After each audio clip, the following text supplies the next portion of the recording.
निकल जाता है। बुरा ना मानिएगा, माताएं भी अपने आदमी को जीवन भर पहचान नहीं पाती कि यह है क्या। आदमी के न होने के बाद में फिर आंख में आंसू ही रह जाते हैं, दुख और पीड़ा ही रह जाती है। कुछ ऐसी ही एक कथा है, भगवान शंकर बहुत दुखित थे, दुखी नहीं थे, आंख में आंसू बह रहे थे और आंख में इतना आंसू निकला कि दाहिनी आंख में से जो आंसू निकला उसे रुद्राक्ष के पेड़ बन गए। बाह्य आंख से जो आंसू निकला उसे वैतरणी नदी में बन गई। उसे बहुत रोए। माता का झुलसा हुआ शरीर कंधे पर रख लिया भगवान महादेव ने और भगवान विचरण कर रहे हैं, पूरी दुनिया में उन्होंने विचरण किया। माता सती का शरीर कंधे पर गल गल के गिरने लगा। कोई तो कहता है कि भगवान नारायण ने अपना चक्र चला दिया तो उससे टुकड़े हो गए, लेकिन मैं जहां से कथा कह रहा हूं उसमें तो यह वर्णन है कि मां का शरीर महादेव के कंधे के ऊपर था, वो अपने आप शरीर टपकने लगा। जो जो जगह स्थान जैसा मां ने समझा होगा, अपना वही माता ने अपना अंग वहां पर छोड़ दिया। और वर्णन किया जा रहा है, वो मैं आपको शक्तिपीठ के रूप में एक कथा आपको सुना रहा हूं। मैया की जहां पर अंगूठा छोड़ करके चरण की 4 अंगुलियां जहां गिरी हैं, उस स्थान को आज काली माता मंदिर कलंजर, पुरानी भाषा में कलंजर नाम है और वर्तमान भाषा में जिसको कलकत्ता के नाम से जानते हैं, यह प्रमुख शक्तिपीठ में से एक है। कभी आप जाएं तो पश्चिम बंगाल के इस राजधानी का दर्शन आप कीजिए। पश्चिम बंगाल की राजधानी क्या, कलकत्ता ही होनी चाहिए, कहाँ है? हाँ वहीं होगी, अब जहाँ होगी। तो कलकत्ता में माता कालका देवी, माँ काली माता, जो कि काली घाट पर यह स्थान है। यहाँ माता की चरण की 4 अंगुली गिरी हैं, अंगूठा छोड़ करके 4 उंगली यहाँ पर। तो इस स्थान को माँ कालका शक्तिपीठ के नाम से जानते हैं, काली घाट कलकत्ता में। ये बड़ी अद्भुत शक्तिपीठ है और एक एक करके मैं बता रहा हूं आपको। जहां मैया के दाहिने चरण का अंगूठा गिरा, इस स्थान को जोगाधा शक्तिपीठ के नाम से जानते हैं, जोगाधा शक्तिपीठ के नाम से जानते हैं। और मैं स्थान भी बताता रहूंगा। वर्धमान जगह है पश्चिम बंगाल का, सबसे ज्यादा शक्तिपीठ हिमाचल प्रदेश और पश्चिम बंगाल में है, सबसे ज्यादा। जोगाधा शक्तिपीठ है, यह बर्धमान डिस्ट्रिक्ट पड़ता है पश्चिम बंगाल में। वहाँ से कुछ ही दूरी पर चलकर, मैंने तो अभी तक दर्शन किया नहीं है, ये तो माँ कृपा करेगी तभी दर्शन होगा। यहाँ मैया का अंगूठा गिरा है, एक चरण का अंगूठा गिरा है और इसको योगाधा शक्तिपीठ के नाम से जानते हैं। लिख रहे हैं, लिख लीजिए, काम में आ जाएगी बात। कभी गंगा सागर की तरफ आप उधर जाते हैं तो कई शक्तिपीठों का दर्शन पश्चिम बंगाल में हो जाता है। माँ की बड़ी कृपा होती है तब इन शक्तिपीठों का दर्शन होता है। तत्पश्चात एक और शक्तिपीठ है जिसका नाम है जिसका नाम है भ्रामरी शक्तिपीठ। भ्रामरी शक्तिपीठ, और ये पश्चिम बंगाल में एक जगह पड़ती है जलपाईगुड़ी। वहाँ के लोग मुझे सुन पा रहे होंगे तो उनको तो पता ही होगा। जलपाईगुड़ी, यहाँ पर माता का बायां चरण गिरा है, बायां चरण इस स्थान पर गिरा और इस शक्तिपीठ का नाम है भ्रामरी शक्तिपीठ। जलपाईगुड़ी मेरी उधर कथा हुई है पश्चिम बंगाल में। तो ये स्थान हुआ है जहाँ माता का लेफ्ट बाएं तरफ का चरण माँ का गिरा है। दर्शन हो जाएं तो ये तो बहुत बड़ी बात है। और इसकी महिमा है कि जो शक्तिपीठ की कथा इस नवरात्रा में सुनता है, उन देवियों के गर्भ में कभी भी संतान समाप्त नहीं होती। इसलिए ये तो बहुत ज़्यादा अद्भुत है। और इस बात का प्रायश्चित भी है, गर्भ में संतान खत्म हुई है उसका ये प्रायश्चित है शक्तिपीठ। और सबसे आनंद की बात, एक तीसरा इसका फलादेश वो है, कुछ ऐसी बीमारियां हैं अंदरूनी जिनको डॉक्टर्स लोगों को भी नहीं बता पाते, तो शक्तिपीठ की कथा सुन करके यह बीमारियां समाप्त हो जाती हैं। तो एक बड़ा अद्भुत ग्रंथ है तंत्र चूड़ामणि, उसमें तो शक्तिपीठों का बहुत विस्तार पूर्वक वर्णन किया है। मार्कंडेय पुराण में शक्तिपीठ की कथाएं, देवी पुराण में शक्तिपीठ की कथाएं, श्रीमद् देवी भागवत में शक्तिपीठ की कथा है, कालका पुराण में शक्तियों का अद्भुत वर्णन किया गया है। तो वह चर्चा माँ की कृपा से, माँ भगवती की कृपा से कालका माई के चरणों में बैठकर, पटियाला की धरा पर बैठकर, पटियाला वाली अम्मा के चरणों में बैठ करके, और मुझे नवरात्रा में आपको सिद्ध पीठ और शक्ति पीठ की चर्चा करने का सौभाग्य प्राप्त हो रहा है। तो इसका नाम है भ्रामरी शक्तिपीठ। अगली है जिसका नाम है बहुला शक्तिपीठ। यहां पर मैया का बायां हाथ गिरा है। बहुला शक्तिपीठ है ये नवद्वीप, जहां चैतन्य महाप्रभु की जन्मभूमि है, पश्चिम बंगाल में मायापुर के पास में ही है। इसका नाम है नवद्वीप। यहाँ पर बहुला शक्तिपीठ है और यहाँ माता जी का बायां हाथ गिरा है। जहाँ जहाँ माँ का अंग गिरा है वही स्थान तो शक्तिपीठ के रूप में है। जहाँ मैया स्वयं प्रकट हो गई है वह स्थान उसको सिद्ध पीठ के नाम से जाना जाता है। जो पटियाला में जो माँ बैठी है अनादिकाल से, आप सबके जन्म से पहले क्या, पूर्वजों के भी जन्म से पहले की माँ सिद्ध पीठों में माता जी का नाम आता है। हमने संतों से ऐसा सुना है। जो कलकत्ता शक्तिपीठ का दर्शन करने का हर महीने उन्होंने नियम बना लिया है और कभी किसी कारणवश वो नहीं जा पाते हैं तो पटियाला वाली माता कालका का दर्शन कर लें तो उनकी कलकत्ता की यात्रा पूरी हो जाती है। ऐसी माँ भवानी, माता रानी कालका माँ, बहुत प्रभाव है माँ का। और मैं तो कभी पटियाला आसपास आया कथा करने के लिए, तो माँ से मैं निवेदन करके जा रहा हूँ, प्रार्थना करके जा रहा हूँ, इससे पटियाला के 150 किलोमीटर के आसपास तक भी माँ आना हो तो दर्शन के लिए एक बार दास को अपने चरणों तक जरूर बुला लेना। मैंने माँ का तीसरी बार दर्शन किया था कल, इससे पहले 2 बार और किया है। मैं जब जब इधर लुधियाना साइड से लौटा हूं तो चीका की तरफ मैं गया तो मेरा रास्ता पटियाला से ही हुआ। तो मैं माँ का दर्शन करके फिर निकला हूं, बड़ा आनंद आया है, बहुत आनंद की अनुभूति हुई है। तो चौथे नंबर की जो शक्तिपीठ है जिसका नाम है बहुला शक्तिपीठ है और यहाँ नवद्वीप, ये भी स्थान पश्चिम बंगाल में है और माँ की बाजूगिरी है, बाहीं तरफ की बाजूगिरी है माँ की, बायां तरफ का हाथ गिरा है। तो हाथ गिरा है बाईं तरफ का, बहुला शक्तिपीठ इसका नाम है। तत्पश्चात अगली है महिषा मर्दिनी, महिष मर्दिनी शक्तिपीठ। ये माता शमशान में है, बिल्कुल एकदम मरघट में है, शमशान में। यहाँ पर लिखते हैं कि हृदय का कोई अंदर का कोई अंग माँ का यहाँ ऐसा गिरा है और यह भी स्थान पश्चिम बंगाल में ही पड़ता है। आगे की कथा ज़्यादा है तो थोड़ा ज़्यादा विस्तार नहीं कर पा रहा हूँ, लेकिन नाम पूरे आपको बता रहा हूँ, आप लिख सकते हैं। और फिर अगली शक्तिपीठ है जिसका नाम है नलटेश्वरी शक्तिपीठ। नलटेश्वरी, नलटेश्वरी, यहाँ माँ का उदर की कोई नली आकर के गिरी है। यह भी स्थान पश्चिम बंगाल में ही पड़ता है। नलटेश्वरी शक्तिपीठ है। और है एक शक्तिपीठ जिसका नाम है नंदिकेश्वरी। नंदिकेश्वरी, यहां मां के कंठ का हार गिरा है, कंठ हार यहां गिरा है।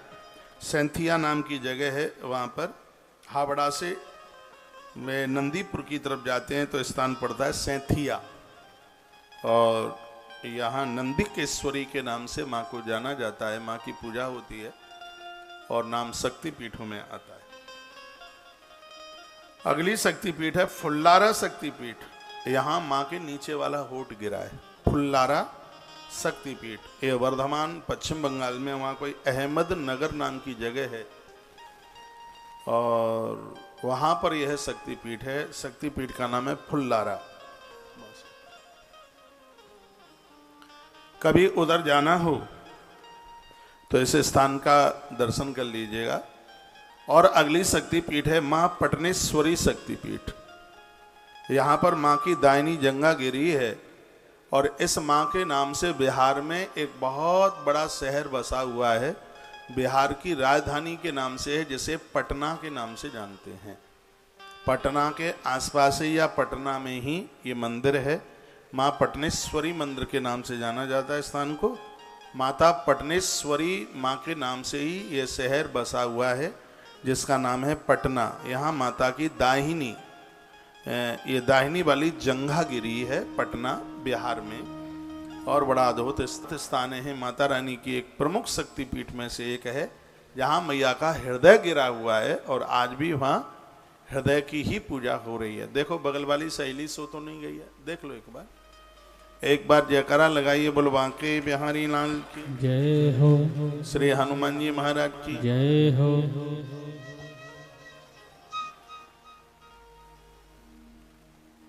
कूटू खा के आए होंगे तो कूटू तो नींद आने नहीं देता है। हाँ? श्री शक्तिपीठ है, ये आंध्र प्रदेश में पड़ता है। यहाँ मैया का बायां कपोल, ये बायां कपोल इस स्थान पर गिरा है। इस स्थान का नाम है श्री शक्तिपीठ। श्री शक्तिपीठ के नाम से इसको जाना जाता है और इस स्थान आंध्र में पड़ता है, आंध्र प्रदेश में श्री शक्तिपीठ के नाम से जाना जाता है। और एक शक्तिपीठ है जिसका नाम है भ्रमरांबा शक्तिपीठ। भ्रमरांबा शक्तिपीठ, यहाँ मैया की गर्दनगिरी है, जहाँ मल्लिकार्जुन भगवान है श्रीशैल पहाड़ पर, ये वहाँ आसपास में है। कहीं कहीं इसको भ्रामरी शक्तिपीठ के नाम से भी जानते हैं। दूसरे शब्द में इसका नाम है भ्रमरांबा शक्तिपीठ। श्रीशैल पहाड़ पर जहाँ पर भगवान मल्लिकार्जुन विराजित हैं, उसी के आसपास माता की ये अद्भुत एक शक्तिपीठ है। आंध्र प्रदेश में हैदराबाद से इसका रास्ता जाता है। और अगली है महालक्ष्मी शक्तिपीठ। यह भी स्थान बड़ा अद्भुत है, ये महाराष्ट्र में है। महाराष्ट्र में कोई कोल्हापुर नाम की, वो रक्त बीज इतना खतरनाक था कि उसको समाप्त करने के लिए मां इस स्थान से प्रकट हुई है, छिन्न मस्तका बन करके। उस स्थान को आज मां चिंतपूर्णी के नाम से जानते हैं। विस्तार पूर्वक ये कथाएं भरी हुई हैं। आइए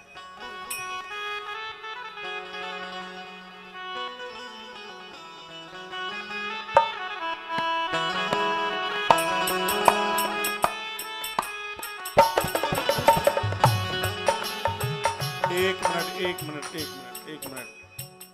1 बजे तक लाइव टेलीकास्ट है। ये थोड़ी सी मिनटें ही बची हैं।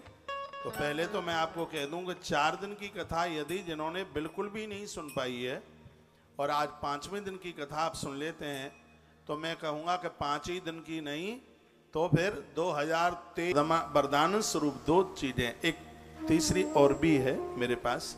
बाल टूट रहे हैं, 2 मुँहे हो रहे हैं, चांद गंजी हो रही है। आप बैठ जाइए मत, आप कहाँ जा रहे हैं? दवाई लेने जा रहे हैं? अभी बैठे रहिए। तो ऐसा नहीं है कि लीटर भर के चाय पियो और ऊपर से दवाई खाओ। खूब गुलाब जामुन खींचो शादियों में, ऊपर से फिर ये दवाई लो। थोड़ा परहेज तो करना पड़ेगा। हाँ, बिना परहेज के फायदा मिलता नहीं है।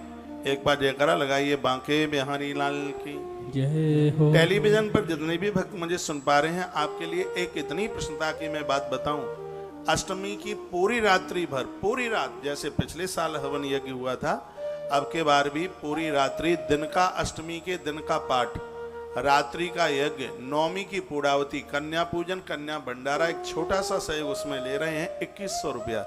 यदि इतना भी नहीं लेंगे तो फिर आपको उसका पुण्य ही क्या मिलेगा। इसमें ब्राह्मण की दक्षिणा, भंडारा, बेटियों का भोजन, सब कुछ उसी में ही है। यदि आपके ऊपर लोड नहीं पड़ता है तो आज ही अभी इसी समय आश्रम के नंबर पर कांटेक्ट करते हुए प्लीज रजिस्ट्रेशन नंबर जरूर ले लीजिएगा। रजिस्ट्रेशन नंबर आपके पास में होगा तो वैष्णो देवी बामनवी शक्तिपीठ में भी उसका नाम आप सुनेंगे। उसकी इतनी बड़ी महिमा है कि आ गया सदकर्म अनंत गुना हो जाता है। इसलिए तो मैं वहाँ जा रहा हूँ 2-3 दिन के लिए, 3 दिन के लिए हाजिरी लगाने के लिए। इस जगह की बहुत ज़्यादा महिमा है अपने आप में अद्भुत। पिछले साल में वैष्णो देवी में था, इन्हीं क्षेत्र की नवरात्रा में 1 वर्ष आया। इस 1 वर्ष में आश्रम ने इतने बड़े बड़े काम किए हैं। ये माता वैष्णो देवी कामाख्या माँ की बहुत बड़ी कृपा हुई है। मेरी बड़ी श्रद्धा है, भारी श्रद्धा है। क्या बनता बिगड़ता है 2100 रुपये का सहयोग। आप इसमें जुड़ते हुए घर पर ना आपको ब्राह्मण मिलेगा, ना ये सामग्रियां, ये सब चीजें मिलेंगी। उसमें लौकी डलेगी, लौकी तो चाहे जो डाल देगा, लेकिन कौन से मंत्र पर डलेगी ये हमें पता है। उसमें पालक डलेगा, उसमें काली मिर्च डलेगी, उसमें गिलोय डलेगी, और भी ऐसी खसखस उसमें डलेगा, लेकिन कौन से मंत्र पर डलेगा ये हमारे आचार्यों को पता है। सर्व औषधि के द्वारा यह यज्ञ होने के लिए जा रहा है। तो आश्रम के नंबरों पर संपर्क करते हुए, कांटेक्ट करते हुए, और ये मौका कमा लें, ये सौभाग्य कमा लें कि आपको अष्टमी की रात्रि में यजन करने का ये सौभाग्य, ये फल प्राप्त हो रहा है। एक बार जयकारा लगाइए, बोलो भक्त वत्सल भगवान की जय हो। श्री हनुमंत बलवंत महाराज की जय हो। जय जय श्री राधे श्री राधे श्री राधे। आइए, मैंने अपनी सूचना आपको दे दी है। आप जितने भी जन हैं, बीच में से आप जाइएगा नहीं। आपने सेव किया है, यहाँ से आपको गौ माता की चुनरी और यहाँ से कुछ प्रसाद, रुद्राक्ष इत्यादि वगैरह है, वो सब यहाँ से आपको उपलब्ध होगा। इसलिए आज जब तक आरती होती है तब तक आप बैठ करके पूरी कथा का आप आनंद लाभ प्राप्त करेंगे। देखो, कालका माँ की कथा है, काली मैया की कालका पुराण की कथा, जिसको सुनने में आनंद की अनुभूति हो रही है, अच्छा लग रहा है, बढ़िया लग रहा है। इसलिए आज पूरी आरती का दर्शन करके, और मुझे सुन भी पा रहे हैं आसपास जन लोग, वो सब पधारें और परिसर में पहुंच करके कथा का आनंद ले लें। बोलो बांके बिहारी लाल की जय। श्री हनुमंत बलवंत महाराज की जय हो। आज के आनंद की जय जय हो। जय श्री राधे। आज छठवीं है और आज कात्यायनी माता का दिन है। षष्ठम कात्यायनी तिथि, और छठवीं के दिन माँ भगवती जगदम्बा के ऊपर बेल पत्रियां चढ़ाने की बहुत बड़ी महिमा है। आज हमने भी बहुत बेल पत्रियां चढ़ाई हैं माँ को। कात्यायनी माँ सिद्धि देने वाली माता है, माँ की बड़ी कृपा है। तो माँ को भले आप एक बेल पत्र चढ़ाएं, अभी नहीं, यहाँ से जाने के बाद माँ को आज बेल पत्रों से माँ की पूजा कीजिए, आनंद हो जाएगा।